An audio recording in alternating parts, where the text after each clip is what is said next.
Hello aspirants, welcome to Bodhi Oracle. This is PYQ revision series of Indian polity. और इससे पहले कि हम वीडियो शुरू करें, आप इस वीडियो को 1.25x या 1.5x पर लगा लें ताकि हम वीडियो का एफिशिएंट यूज कर पाएं.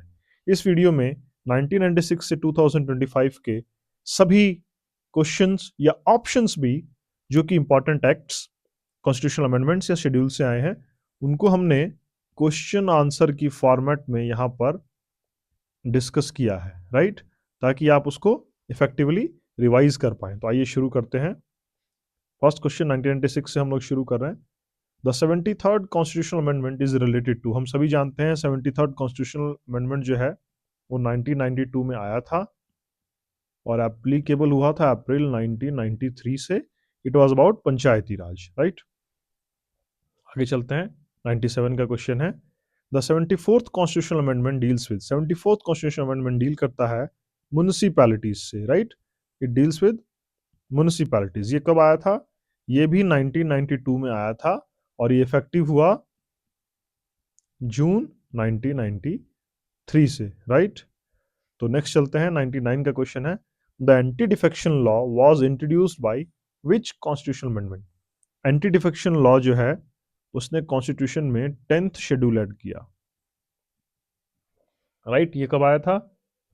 तो ये आया था कॉन्स्टिट्यूशन में ईयर 1985 में और ये इंट्रोड्यूस हुआ था 52nd constitutional amendment, right. Simple. आगे चलते हैं. 2000 का क्वेश्चन है. The voting age was reduced from 21 years to 18 years by. Voting age reduce हुई 21 ईयर्स टू 18 ईयर्स. जी हाँ, ओरिजिनली कॉन्स्टिट्यूशन में वोटिंग एज थी 21 ईयर्स, राइट. तो उसको बाद में 18 ईयर्स कर दिया गया और ये हुआ 61st कॉन्स्टिट्यूशन अमेंडमेंट में जो कि आया ईयर 1988 में. हम जाते हैं 42nd कॉन्स्टिट्यूशन अमेंडमेंट. तो इसको क्या कहा जाता है?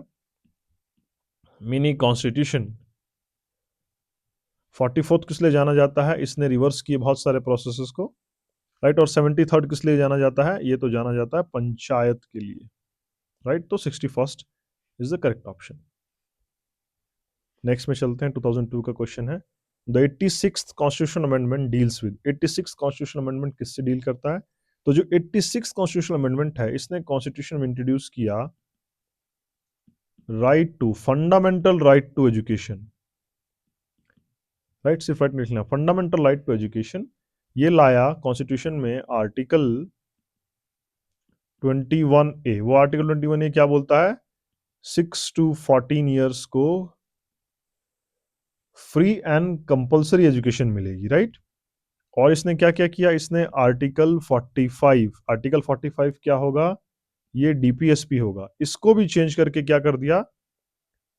इसने कर दिया 0 to 6 ईयर्स को एजुकेशन एंड केयर, राइट. और क्या किया? आर्टिकल 51A उसमें ऐड किया के में फॉर द गार्जियन और पेरेंट कि वो क्या करेंगे? 6 to 14 ईयर्स को केयर और प्रोटेक्शन देंगे, राइट. तो किससे डील करता है? राइट टू एजुकेशन से डील करता है. राइट टू प्रॉपर्टी तो कॉन्स्टिट्यूशनल राइट ही नहीं है, राइट. राइट टू प्रॉपर्टी कहाँ है? आर्टिकल 300A में है. इसको 44th कॉन्स्टिट्यूशनल अमेंडमेंट से हटाकर यहां डाल दिया गया था. लोकल सेल्फ गवर्नमेंट तो कहाँ है? ये तो 73rd में पंचायत एंड 74th में म्युनिसिपैलिटी से. और फाइनेंस कमीशन के लिए तो कोई अमेंडमेंट की जरूरत ही नहीं है. ये तो आर्टिकल 280 में कॉन्स्टिट्यूशन की बिगिनिंग से ही है, राइट. नेक्स्ट चलते हैं. The 97th constitutional amendment deals with. 97th constitutional amendment deals with cooperative societies. इसने क्या किया? इसने कॉन्स्टिट्यूशन में एक पार्ट 9B इंसर्ट कर दिया. वो क्या बोलता है? वो बोलता है द कोऑपरेटिव सोसाइटीज के बारे में, राइट. इसमें मेंशन्ड है कि multi state cooperatives and single state cooperatives वगैरह वगैरह. क्या उसके पहले कोऑपरेटिव सोसाइटीज नहीं थी? जी हाँ थी, बट कॉन्स्टिट्यूशनली रिकॉग्नाइज नहीं थी. नेक्स्ट देखते हैं. The 91st constitution amendment is related to. 91st constitution amendment जो है, इस एक्ट ने क्या किया? इस एक्ट ने कहा कि नंबर ऑफ मिनिस्टर्स जो है ना वो 15% होंगे ऑफ टोटल लोकसभा या विधानसभा, एज द केस में बी, राइट।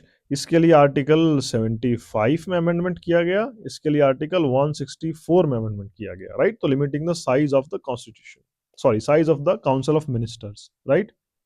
उससे पहले कितने भी मिनिस्टर्स हो सकते थे, इसने लिमिट कर दिया। नेक्स्ट देखते हैं, the 44th constitutional amendment is associated with, 44th constitutional amendment क्या है? तो क्या स्ट्रेंथनिंग फंडामेंटल राइट्स के बारे में है? जी नहीं। इमरजेंसी प्रोविजंस रिफॉर्म के बारे में है? यस, ये इमरजेंसी प्रोविजन रिफॉर्म्स के बारे में ही है और बहुत क्रूशियल है। Panchayati Raj no, anti defection no, right. Panchayati Raj के लिए कौन सा है? तो 73rd है। और एंटी डिफेक्शन के लिए कौन सा है? एंटी डिफेक्शन के लिए अभी अभी हमने समझा, आप कमेंट करके बताइए। हमने पिछली वीडियो के क्वेश्चंस में डिस्कस किया था, कमेंट करिए which constitutional amendment is for anti defection, right. तो इमरजेंसी रिफॉर्म्स में क्या कर दिया गया कि अब इमरजेंसी लगाने के लिए कैबिनेट का रिटर्न रिकमेंडेशन चाहिए, सिर्फ प्राइम मिनिस्टर नहीं लगा सकते, राइट। और भी आगे कुछ कुछ किए हैं चेंजेस जो हम आगे डिस्कस करेंगे। Next is which of the following constitutional amendments provided constitutional status to panchayati raj institutions? हम ऑलरेडी जानते हैं 73rd is the correct option, right। और 42nd ने क्या किया था? 42nd तो मिनी कॉन्स्टिट्यूशन है, बहुत सारे चेंजेस किए थे, राइट। 44th किस लिए जाना जाता है? Reversal of changes and emergency provisions से रिलेटेड, इसने गवर्नमेंट की पावर पे थोड़ा सा चेक लगाया, राइट। 73rd पंचायत हो गया। 86th क्या है? 86 ने तो आर्टिकल 21A डाला, 86 तो राइट टू एजुकेशन लेकर के आया, राइट। याद रखना है, Panchayati Raj 73rd and 74th is for urban local bodies यानी municipalities etcetera. Next, the constitution 91st amendment act 2003 placed restriction on, 91st amendment act ने क्या किया? तो 91st अमेंडमेंट एक्ट ने आर्टिकल 75 एंड आर्टिकल 164 को मॉडिफाई किया और कहा कि 15% से ज्यादा काउंसिल ऑफ मिनिस्टर्स नहीं हो सकते, राइट। तो उसने क्या किया? Size of council of ministers. एक बात का ध्यान देना है, 15% किसका? तो 15% ऑफ लोकसभा या विधानसभा। आपको ध्यान देना है, मिनिस्टर हो कहीं से भी सकते हैं, दोनों सदन में से किसी भी सदन से आ सकते हैं, लेकिन ये 15% एक्सक्लूसिवली लोकसभा और विधानसभा का पार्ट होगा, राइट। नेक्स्ट देखते हैं, 14 का क्वेश्चन है, the constitutional 86th amendment 2002 inserted which of the following. हमने अभी अभी देखा 86th अमेंडमेंट एक्ट क्या है? Right to education as fundamental right है, कहां मेंशन्ड है? आर्टिकल 21A में मेंशन्ड है, राइट। तो दोस्तों हम इतनी बार रिवीजन करेंगे ना, आपके ये सारे ऑलरेडी रिवाइज होकर कवर हो जाएंगे। देखते हैं, अभी सिर्फ क्वेश्चंस ही नहीं, ऑप्शंस को भी रिवाइज करना है, इनकरेक्ट ऑप्शंस को भी रिवाइज करना है। Right to property as fundamental right, right to property as fundamental right तो 44th कॉन्स्टिट्यूशनल अमेंडमेंट ने ही हटा दिया था। ओरिजिनली ये आर्टिकल 19 के अंदर था, right to property as fundamental right, and 31 से भी था ये प्रोटेक्टेड, लेकिन बाद में इसको क्या कर दिया गया? लीगल राइट बना दिया गया। और कहां पर इंसर्ट किया गया? आर्टिकल 300A में इसको इंसर्ट कर दिया गया। राइट टू इंफॉर्मेशन तो फंडामेंटल राइट ही नहीं है, ये स्टैट्यूटरी राइट है। अब स्टैट्यूटरी राइट है तो कोई ना कोई लॉ होगा, तो जी हाँ, इसके लॉ है आरटीआई एक्ट 2005। और राइट टू वर्क तो कोई एक्ट ही नहीं है, सॉरी कोई राइट ही नहीं है, नॉट राइट है, मनरेगा से कुछ कुछ आया है, बट कॉन्स्टिट्यूशन में ये कहां है? तो ये डीपीएसपी है आर्टिकल 41 में, राइट। आइए आगे चलते हैं। The constitution 52nd amendment act is associated with, 52nd amendment act constitution में किस चीज से एसोसिएटेड है? तो एसोसिएटेड है पंचायती राज से नहीं, पंचायती राज से तो 73rd था। फंडामेंटल ड्यूटीज ये तो 44th होंगी, राइट। वोटिंग एज रिडक्शन, ये आप बताइए कमेंट करके कौन से में है voting age reduction, right. Anti defection is the correct option. Anti defection act ने क्या किया था, 10th शेड्यूल ऐड कर दिया था, राइट। आगे चलते हैं, 16 का क्वेश्चन है, the constitution 101st amendment act deals with, 101st amendment act किस चीज के लिए है, तो 101st अमेंडमेंट एक्ट जीएसटी के लिए है। इसने क्या किया, कॉन्स्टिट्यूशन में आर्टिकल 279A को अमेंड किया, राइट। जीएसटी इसी से लगा था। कब से लगा था, आप जरा डेट बताइए कमेंट करके, date of GST applicable from, please comment, किस डेट से जीएसटी एप्लीकेबल हुआ। आगे चलते हैं, the constitution 42nd amendment act is known for introducing Panchayati Raj, no, ये तो 73rd है। Introducing voting age, no. Introducing fundamental duties या इंट्रोड्यूसिंग एंटी डिफेक्शन, तो फंडामेंटल ड्यूटीज या एंटी डिफेक्शन में आपको डाउट हो सकता है, पर एंटी डिफेक्शन तो हमने ऑलरेडी डिस्कस किया कि ये तो 52nd कॉन्स्टिट्यूशन अमेंडमेंट से हुआ, तो ये भी नहीं होगा। रिड्यूसिंग एज तो 61st से हुआ है, ये भी नहीं होगा। Introducing fundamental duties, this is the correct option. और ये जो है, ये किस कमेटी के बेस पे किया गया, तो ये किया गया स्वर्ण सिंह कमेटी की रिकमेंडेशन थी। एक बात और नोट करेंगे दोस्तों, स्वर्ण सिंह कमेटी ने कहा था कि इसको लीगली इन्फोर्सेबल कर देना चाहिए, पर नहीं किया गया। नेक्स्ट 18 का क्वेश्चन है, the constitution 44th amendment act is stored which of the following, 44th amendment act ने क्या रिस्टोर किया, तो right to property as fundamental right, नहीं, उसने तो हटाया। Safeguard against misuse of emergency provisions, yes, this is the correct option. Privy purses नहीं, fundamental duties नहीं। क्या प्रोविजंस लगाए उसने, उसने प्रोविजन लगाए, नंबर वन क्या होगा कि आप इमरजेंसी लगाने के लिए रिटर्न एडवाइस ऑफ कैबिनेट चाहिए, सिर्फ प्राइम मिनिस्टर के कहने से इमरजेंसी नहीं लग सकती। दूसरा किया, एक टर्म थी कॉन्स्टिट्यूशन में, internal disturbance, internal disturbance was a very vague term, it was replaced by another term armed rebellion, ताकि उसको क्लियरली डिफाइन कर दिया कब लगेगा। Third, article 20, article 21 can't be suspended during emergency, यानी आर्टिकल 20, 21 सस्पेंड ही नहीं हो सकते, राइट। ये सब किया गया, तो correct options will be safe guards लगाए गए। Next is the constitution 103 amendment acts, 103rd amendment acts provides for, 103rd amendment act constitution ने क्या प्रोवाइड किया, तो इसका सही आंसर होगा, हमें प्रोवाइड किया reservation for economically weaker section, जिसको कि हम बोलते हैं ईडब्ल्यूएस। ईडब्ल्यूएस के लिए क्या क्राइटेरिया है, EWS it is only for unreserved people, जो ऑलरेडी रिजर्व्ड है उनके लिए नहीं है, राइट। आगे चलते हैं, the constitution 104th amendment act is related to, 104th amendment act किस चीज से रिलेटेड है, तो 104th अमेंडमेंट एक्ट रिलेटेड है extension of reservation for SC ST in legislature, yes, हर 10 साल बाद इसको एक्सटेंड किया जाता है। Abolition of Anglo Indian nomination, yes, यानी अब इन लोकसभा हमारे पास 543 ही स्ट्रेंथ है, राइट, फुल स्ट्रेंथ। फुल तो 552 है, 550 रह गई होगी, लेकिन वो नहीं, हम अभी हम 543 कहेंगे। एंग्लो इंडियन का नॉमिनेशन हट गया, hence both in we are correct, right. पहले 2 सीट्स होती थी एंग्लो इंडियन के लिए, 2021 में आया था। The constitution 102nd amendment act deals with, 102nd amendment act deals with national commission for backward classes, इसको कहते हैं एनसीबीसी। पहले एनसीएससी तो था, एनसीएसटी भी था, पर एनसीबीसी नहीं था, तो इसको कॉन्स्टिट्यूशन बॉडी बना दिया गया।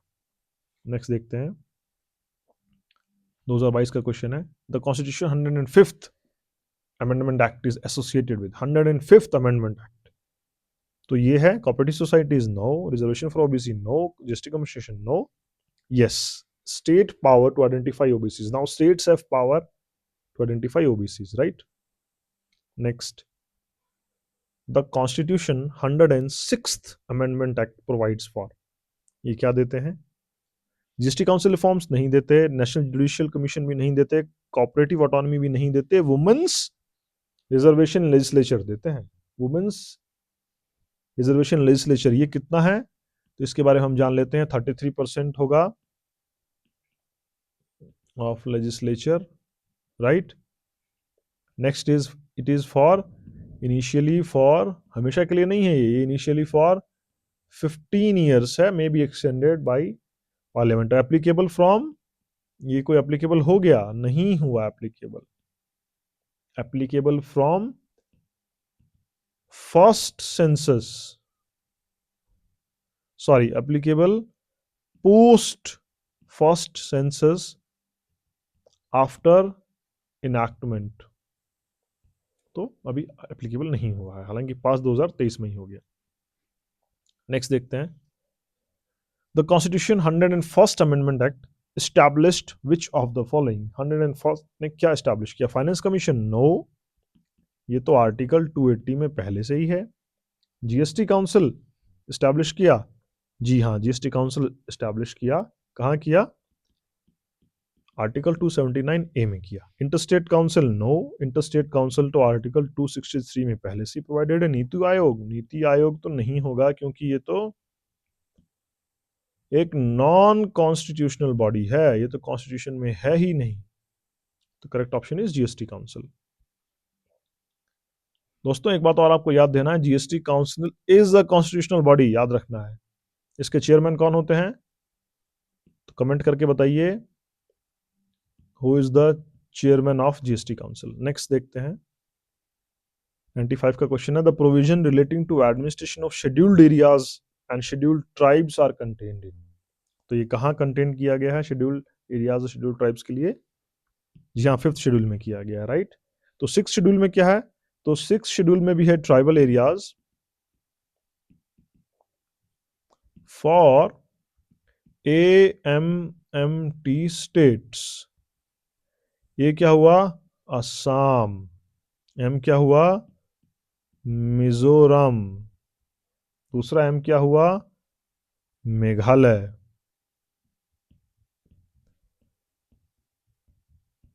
और टी क्या हुआ, त्रिपुरा।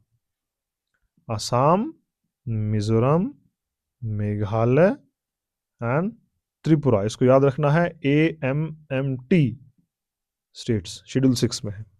7th शेड्यूल में क्या है, तो 7th शेड्यूल में तो लिस्ट्स हैं, डिस्ट्रीब्यूशन ऑफ पावर है, सेंटर की लिस्ट्स है, स्टेट की लिस्ट है, कॉन्करेंट है एंड रेसिड्यू मेंशन्ड है। 8 में क्या है, तो 8 में तो लैंग्वेजेस मेंशन्ड है,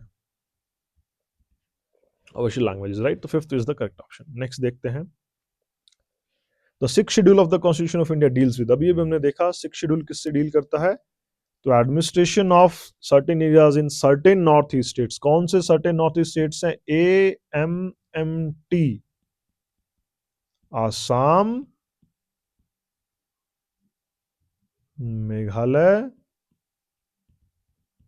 मिजोरम, त्रिपुरा, याद रखना दोस्तों, इंपॉर्टेंट है। Next is which schedule of the constitution of India contains the list of recognised languages, कहां है, 8th शेड्यूल में है। 6th शेड्यूल में क्या है, ट्राइबल एरियाज के बारे में है। 7th में क्या है, तो 7th में लिस्ट्स हैं। 9th शेड्यूल में क्या है, तो exemption from judicial review of certain acts, right. Next देखते हैं, 2001 का क्वेश्चन है, the distribution of legislative powers between the union and the states is provided in 7th schedule. Simple. 6th क्या है, ट्राइबल रिलेटेड है। 8th क्या है, तो 8 लैंग्वेजेस हैं। 10th शेड्यूल क्या है, तो ये तो है एंटी डिफेक्शन, तो 7th is the answer. Next देखते हैं, the anti defection law is contained in which schedule, answer is 10th schedule, right. 9th में क्या है, तो exemption from judicial review, judicial review से एग्जेम्प्ट है ये। 11th में क्या है, तो पंचायत है। 12th में क्या है, तो अर्बन लोकल बॉडीज है। 10th is the solution, right. Next देखते हैं, which schedule of the constitution deals with Panchayati Raj. अभी हमने देखा पंचायती राज को कौन डील करता है, तो पंचायती राज को डील करता है 11th schedule, right. 11th schedule will the correct option. Next is municipalities से कौन डील करता है, म्युनिसिपैलिटीज यानी अर्बन लोकल बॉडीज, ये डील करते हैं 12th schedule, right. Next is the 9th schedule of the constitution was introduced to, very interesting question, 9th schedule constitution में क्यों आया था।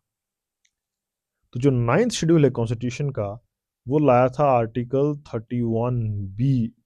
वो उसने क्या किया कि ये क्या करेंगे, इसमें जो लॉज को हम पुट कर देंगे वो हो जाएगा exempt from judicial review.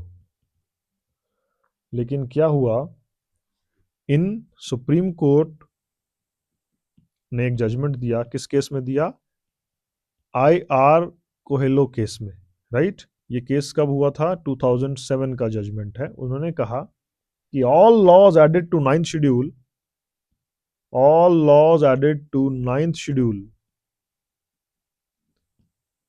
right, will not be exempt, judicial exempt, but from on the date 24th April 1973 will be open to judicial review। यानी कोई ब्लैंकेट इम्यूनिटी नहीं है, ओपन टू जुडिशियल रिव्यू है। ये 24 अप्रैल 1973 क्या है, तो ये एक और इंपॉर्टेंट केस था, केशवानंद भारती। इस केस को आप जानते हैं, नहीं तो जान लीजिए, बहुत इंपॉर्टेंट, उस केस के जजमेंट से डेट आई, राइट। तो 9th शेड्यूल क्या है, वो क्यों आया था, protect certain laws from judicial review, right. तो प्रेजेंट स्टेटस क्या है, तो ओपन टू जुडिशियल रिव्यू है present status. Next is consider the following statements. The statement number 1 is 11th schedule subjects related to panchayat, yes बिल्कुल सही, and 12th schedule related to municipalities, yes, both options are. देख रहे हैं आप questions बार बार कैसे थोड़ा सा बदल रहे हैं, पर थीम एक्चुअली रिपीट हो रही है, तो आपको ध्यान देना है इसी पे। नेक्स्ट है, the 5th schedule of the constitution of India deals with, 5th schedule हमने अभी अभी समझा था किससे डील करती है, तो वो डील करती है एडमिनिस्ट्रेशन ऑफ शेड्यूल्ड एरियाज से, राइट। ऑप्शन ए देख करके कंफ्यूज नहीं होना है, ऑप्शन ए के लिए है हमारे पास शेड्यूल 6, AMMT स्टेट्स हैं वो, असम, मेघालय, मिजोरम, त्रिपुरा। ऑफिशियल लैंग्वेजेस तो 8th शेड्यूल में है, और एंटी डिफेक्शन तो हमारा 10th शेड्यूल में है। नेक्स्ट देखते हैं, the 10th schedule of the constitution of India is related to, अभी अभी हमने समझा 10th शेड्यूल एंटी डिफेक्शन है, राइट। नेक्स्ट चलते हैं, which schedule of the constitution contains the union list, state list and concurrent list। तो ये कहाँ है, ये 7th शेड्यूल में मेंशन्ड है। 6th शेड्यूल क्या है, AMMT स्टेट्स में ट्राइबल एरियाज के बारे में है। 11th शेड्यूल तो पंचायत है। 9th शेड्यूल क्या है, तो जुडिशियल रिव्यू से एग्जेम्प्ट है, लॉज के बारे में है। 7th schedule is the correct option. Next देखते हैं, the 8th schedule of the constitution of India relates to, 8th schedule है लैंग्वेजेस के बारे में। कितनी लैंग्वेजेस हैं, 22 लैंग्वेजेस हैं रिकॉग्नाइज्ड इंडिया में, राइट। कॉन्स्टिट्यूशनली रिकॉग्नाइज्ड लैंग्वेज बोलते हैं इनको। Simple distribution of legislative power है 7th शेड्यूल, ट्राइबल एडमिनिस्ट्रेशन है 5th एंड 6th शेड्यूल में, एंटी डिफेक्शन है 10th शेड्यूल में। दोस्तों इतनी बार रिवीजन हम लोग कर लेंगे ना कि यहां से कोई क्वेश्चन गलत होने का कॉन्सेप्ट ही नहीं है। हम लोग फोकस करेंगे जीरो एरर, राइट, ये हमारा गोल रहेगा। आइए हम आगे चलते हैं। The representation of people act 1951 deals with, 1951 किससे डील करता है, allocation of seats in parliament, क्या उससे डील करता है, तो जी नहीं। Allocation of seats in parliament से कौन डील करता है, इससे डील करता है रिप्रेजेंटेशन ऑफ पीपल्स एक्ट 1950, बहुत इंपॉर्टेंट है, दो आए थे। प्रिपरेशन ऑफ इलेक्टोरल रॉल्स, जी नहीं, इससे भी डील करता है 1950, तो ये भी गलत हुआ, ये भी गलत हुआ। Conduct of elections and disqualification of members, जी हाँ, ये 1950 में छूट गया था, इसलिए 1951 में ही होता है। डिलिमिशन ऑफ कॉन्स्टिट्यूएंसीज, नो, ये मेंशन्ड है आरपीए 1950 में, बट ये काम कहाँ होता है? तो इसके लिए बनती है डीलिमिटेशन कमीशन, इसके लिए बनता है, राइट, और वो प्रोवाइड करता है। आइए आगे चलते हैं। 2011 का क्वेश्चन है, the protection of women from domestic violence act 2005 seeks to, 2005 domestic violence act क्या चाहता है? Provide criminal penalties only, no, criminal penalties से क्या होगा? Provide civil remedies including protection orders, yes, civil यानी फाइन लगाना है, और प्रोटेक्शन ऑर्डर्स वुमेन को प्रोटेक्ट भी करना है। रेगुलेट मैरिज रजिस्ट्रेशन, नहीं है तो मैरिज एक्ट है। प्रोवाइड रिजर्वेशन फॉर वुमेन, बिल्कुल भी नहीं। नेक्स्ट देखते हैं, the scheduled tribe and other traditional forest dwellers recognition of forest act right 2006 is concern with, बहुत इंपॉर्टेंट है, फिर से एक बार पढ़ता हूं मैं। Scheduled tribes and other traditional forest dwellers recognition of forest act 2006 किससे कंसर्न है? तो जी ये कंसर्न है जो फॉरेस्ट में रहने वाले लोग हैं, शेड्यूल्ड ट्राइब्स हैं, एडिशनल फॉरेस्ट ड्वेलर्स हैं, उनके राइट्स को लेकर के कंसर्न है, यही करेक्ट आंसर होगा। Next is the provision of panchayat extension to scheduled areas 1996, PESA is applicable to, PESA act यानी पंचायत जब आई थी तो वो सबके लिए नहीं था, यानी सबके लिए मतलब शेड्यूल्ड एरियाज में नहीं थी, बाद में इसको एक नया प्रोविजन ला करके 1996 में अप्लाई कर दिया गया। कहाँ कर दिया गया? शेड्यूल्ड एरियाज अंडर 5th में, राइट, 6 में तो अभी भी नहीं है, यूटी और रूरल एरियाज का इससे कुछ लेना देना नहीं है। Next is the environmental protection act, जिसको हम ईपीए बोलते हैं, was enacted in aftermath of environmental protection act. Of course India का एग्जाम है, कुछ नहीं बताया गया है, तो इंडिया के लॉ के बारे में ही बात है। Chernobyl disaster, no, Chernobyl disaster कहाँ हुई थी? USSR. Present day, present day Ukraine, आप देखेंगे यूक्रेन और रशिया की वॉर में भी कई बार इस पे भी कुछ कुछ अटैक्स हुए हैं। भोपाल गैस ट्रेजेडी, यस, इसके बाद लाया गया था। भोपाल गैस ट्रेजेडी कब हुई थी? 1984 में। Fukushima disaster, no. Stockholm conference, no. Next is the insolvency and bankruptcy code 2016 provides for, insolvency and bankruptcy code 2016 क्या प्रोवाइड करता है? कॉर्पोरेट टैक्सेशन रिफॉर्म, बिल्कुल नहीं, ये तो दिवालापन का बारे में है, टैक्सेशन रिफॉर्म्स कहां से होंगे? Time bound insolvency resolution process, correct, अगर कोई कंपनी इंसॉल्वेंट होनी चाहती है, बैंकरप्ट हो गई, तो कैसे डील करना वो ये बताता है। Banking nationalisation, no. Corporative cooperative credit regulation, no. Simple. तो आज के लिए दोस्तों इतना ही, और इसकी पीडीएफ जानने के लिए, इसकी पीडीएफ प्राप्त करने के लिए इस वीडियो पर कमेंट करें, कमेंट ऑन द वीडियो, और हमसे जुड़े रहें।